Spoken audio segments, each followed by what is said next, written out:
पत्नी का देहांत हुए 15 दिन बीत चुके थे। लोगों का आना जाना अब बंद हो गया था। वह अकेला बैठा पुरानी यादों में खोया हुआ था। अचानक उसे पत्नी का लिखा एक खत मिला।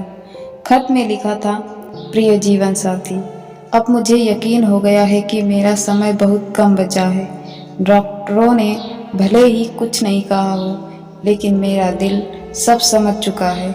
मुझे पता है कि ये कैंसर अब मेरा अंत है, और मुझे यह भी मालूम है कि मेरे इलाज में आपने सब कुछ दांव पर लगा दिया है। सारी जमा पूंजी, गहने, वह छोटा सा प्लॉट जिसे हमने बड़े सपनों से खरीदा था, और सब कुछ। क्या आपको सच में लगता है आप ये सब मुझसे छुपा सकते थे? मैं आपकी अर्धांगिनी हूँ। आपके साथ पिछले 12 सालों से हर सुख दुख में शामिल रही हूँ।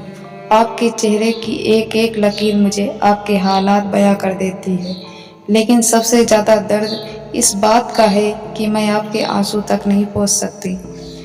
जब आप चुपचाप अकेले में रोते हैं तो मैं जानती हूँ, देखती हूँ और खुद भी टूटती हूँ। ये कैसी विडंबना है कि हम इतने करीब होकर भी एक दूसरे का दर्द नहीं बांट पा रहे हैं। शायद यही समय की मार होती है। अब जब लोग आना बंद कर चुके हैं और फिर से घर सूना हो चुका है, तब मैं चाहती हूँ कि आप मेरा एक आखिरी खत पढ़ें। हो सकता है जब आप इसे पढ़ें मैं ना रहूँ। आपको मेरी आदत है, मैं जानती हूँ।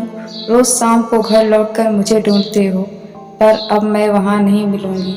आपको खुद को संभालना होगा, हिम्मत रखनी होगी। बच्चों से कहना मम्मी भगवान के पास गई है, जल्दी आ जाएगी। मैं जानती हूँ आप उन्हें कभी भी मेरी कमी महसूस नहीं होने देंगे। आप कहा करते थे मैं बहुत जल्दी रो पड़ती हूँ, लेकिन देखो आज कितनी मजबूती से यह सब कह रही हूँ। एक भी आंसू नहीं बहाया, सिर्फ इसलिए क्योंकि मुझे आपकी चिंता है।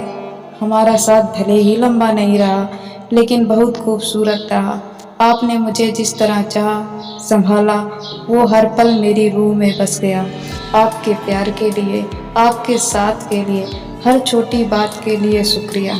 अब आप बच्चा बनना छोड़ दीजिए, क्योंकि आपको अब खुद को और हमारे बच्चों को भी संभालना है। मेरी यादों को अपने दिल में संजोकर खुद को मजबूत रखना है। समय पर खाना, समय पर सोना, खुद की देखभाल करना, क्योंकि अब आपको टोकने वाली मैं नहीं रहूँगी। अब रूठना मत, क्योंकि मनाने के लिए अब तुम्हारी पत्नी नहीं होगी। अब टूटना मत, क्योंकि सहारा देने के लिए अब मैं नहीं रहूँगी।